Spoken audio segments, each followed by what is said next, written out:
So the Commission of Inquiry into Truth and Reconciliation cases kicks off on the 10th of November in Johannesburg, and the Commission has been mandated to investigate why TRC cases that were referred to police and the NPA have not been prosecuted. At the end of the TRC, about 3,000 cases were referred to the NPA for further investigation and prosecution. And as you may know, very few of those have made their way to the courts. And the question is, why?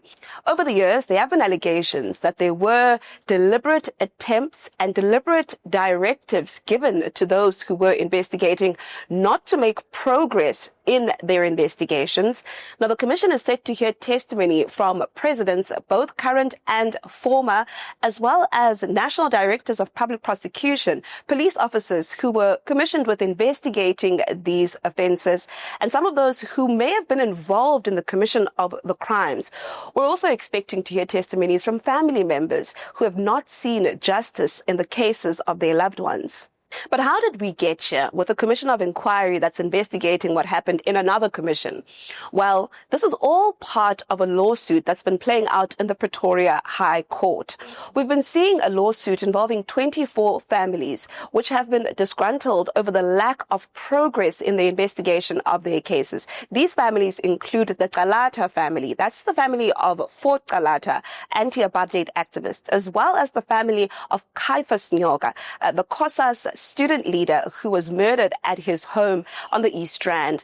Now, those families approached the High Court with a 167 million rand lawsuit. And one of the conditions in that suit was that government should establish a commission of inquiry to investigate why there has not been successful prosecution in these cases. In the weeks leading up to the commission, we have been seeing communication about the lack of cooperation from government departments as well as other parties that are involved in these cases.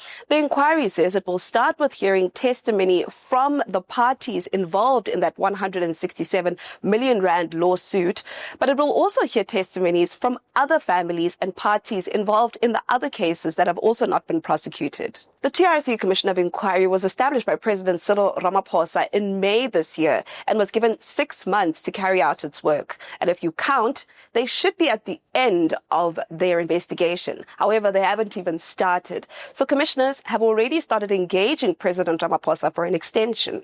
Now, the TRC Commission has highlighted that this is not a rerun of the original Truth and Reconciliation Commission, but it will only be investigating what happened in the 3,000-odd cases that were referred to the NPA for further investigation.